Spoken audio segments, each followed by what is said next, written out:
Bonjour Alban, Bonjour. merci de nous recevoir dans cette très très belle galerie. Avec plaisir. Ça fait très longtemps qu'on voulait déjà venir. Et là maintenant on a la chance de vous rencontrer. Ah ben voilà, chose faite. La galerie Alban est un lieu connu, réputé. Et comment définir l'exigence du travail de galeriste?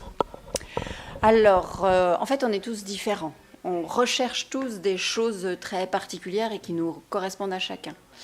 Moi, j'ai un univers plutôt figuratif. J'ai un univers plutôt, qu'on nomme féminin. Moi, je vais dire raffiné. Hein, je me lançais des fleurs. Et puis, je recherche quelque chose qui a le goût et l'odeur du travail. Voilà. Ils maîtrisent parfaitement leurs outils et ils me font des boulots qui correspondent à ma sensibilité. À ce moment-là, je peux défendre le travail. C'est très personnel en fait, une galerie. C'est très personnel. En fait, vous choisissez un galériste, vous allez partout parce que les gens qui aiment ça sont très curieux, vont partout, mais on crée des affinités particulières quand même avec nos clients. C'est vous qui allez chercher les artistes ou les artistes viennent à vous?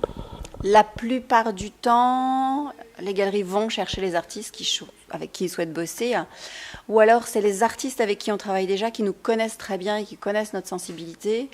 Et quand ils ont une expo, à droite, à gauche, nous disent « Tiens, j'ai exposé avec un tel, ça devrait te plaire, tu devrais aller voir, ça te correspond assez. » Et vous les choisissez comment? Parce que ça va pas être très simple à choisir un artiste.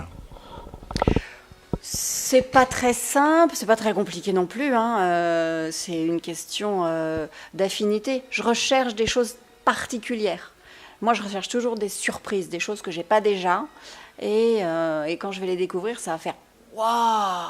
Comme si j'avais envie d'avoir créé le boulot qu'ils me proposent. C'est ce qui doit faire la différence des autres galeries, je suppose, parce que vous vous différenciez vraiment des autres galeries. Je cherche vraiment des choses différentes, aussi bien dans la manière de travailler, dans la manière de ce que ça va exprimer. Enfin, c'est toujours un petit peu à fleur de peau. Mais aussi, je suis très cabinet de curiosité. Et j'ai ce mélange-là qu'on trouve pas souvent dans les galeries. Il y a souvent des événementiels, ça c'est quelque chose qui vous tient à cœur. De la création, des rendez-vous. La prochaine exposition, c'est quoi? Vraiment le grand rendez-vous de la galerie Alban? Alors, j'expose en mai avec Antoine Josse, qui va présenter et ses peintures que mes clients connaissent dans la galerie et aiment beaucoup. Et Nous y serons d'ailleurs. Ce sera un plaisir. Et les sculptures que les gens connaissent très peu. Il n'en fait pas beaucoup, mais elles sont très très belles et elles s'accordent parfaitement bien. Il y a ça, et en préparation, j'aimerais organiser prochainement aussi, dans un lieu déporté, un événement où un artiste peintre pourra peindre sur les murs, intégrer, faire une installation. Mais une installation pas que intellectuelle, ce sera très sensible. Voilà. Une belle année 2017, qu'est-ce qu'on peut vous souhaiter pour 2017 alors?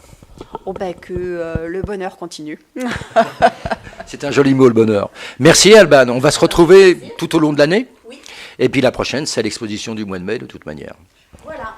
Écoutez, ce sera en mai pour quelque chose de très convivial et puis pour plein d'autres événements en 2017. Merci Alban, à très vite. Merci. Au revoir.